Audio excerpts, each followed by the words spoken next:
Ragged Cape, a collaboration with Soldier Blue and Catherine Wyatt.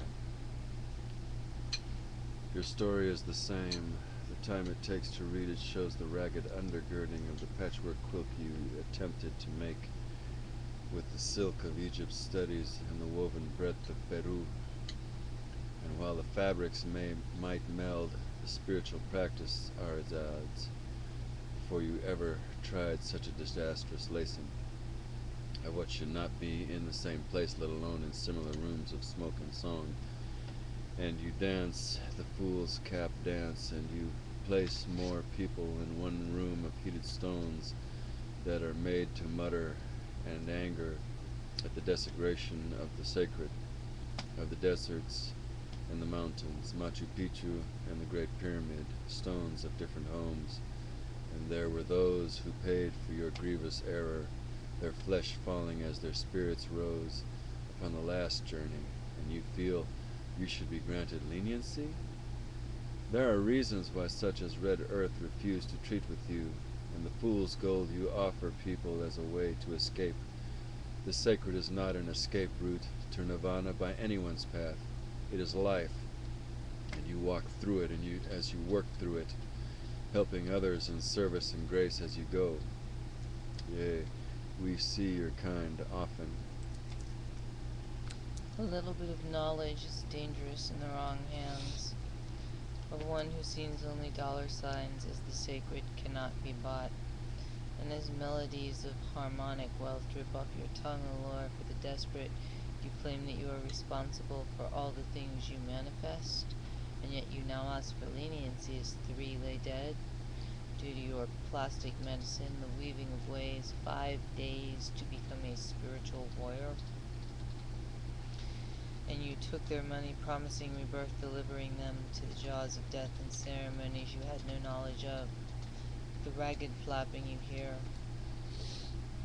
Is that cape you tried to make from swatches of mishmash you considered of the right blend. There is no magic cure, no instant hero, no shortcut to the shoe leather necessary for each step that should have been made for the good journey. You tried to fly with Icarus wings, and with the thermal rise of your loosening feathers of chicken scratch you made a jest of more than one culture, the charlatan's latest version of snake oil, and you lathered your flock with the sewage you spewed on about, prated on about it as if you knew anything of spiritual practice for the community or what a warrior truly is.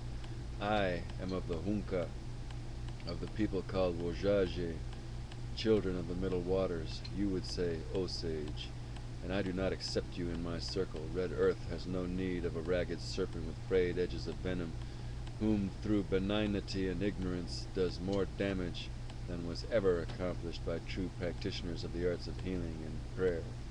Vijutuakan Wachashuakan, do not stand as if a humble servant, you know not the name. First, pick a path, then follow it.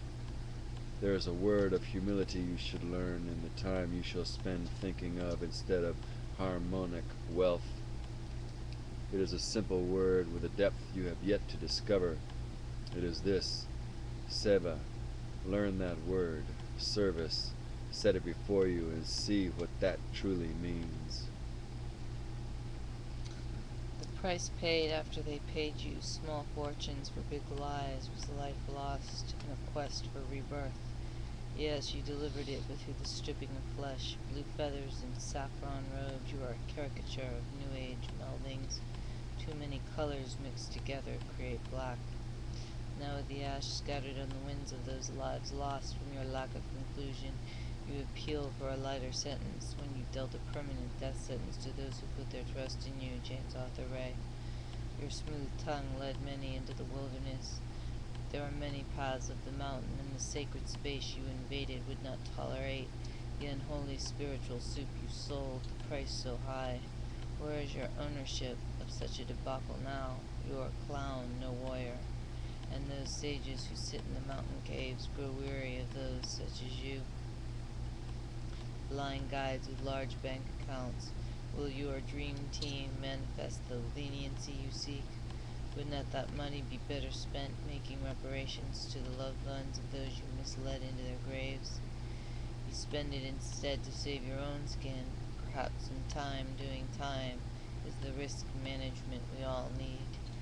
You state everything is your responsibility. You killed 3 with your plastic medicine. Can you own that? The payment is asked for, and what we would have Red Earth would call blood payment, the dowry of death, a true debt you do owe.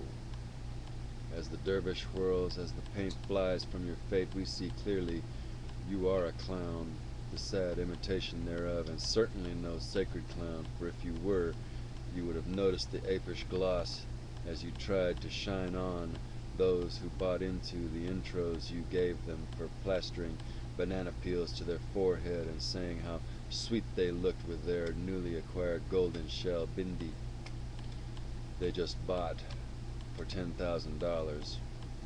Yeah, the blood money you now try to desperately keep in your silk sue pockets, asking for leniency, which is not yours.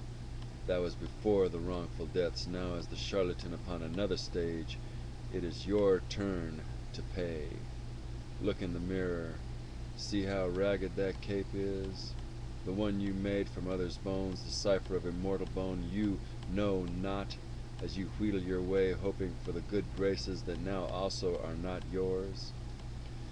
As it was you who put 3 people upon a ghosting road, yea, that was you. The shadows crawl across your skin, the one you are for the moment uncomfortable in. You took a prayer ceremony unto desecration, and now you want leniency? When the black wind you made blows its sulphuric mass across you, we shall see you beyond the stars. Red Earth does not stand idly by for such as this. We shall see you in the wastelands, and the people unseen will filter your dreams for retribution upon a true ghosting road.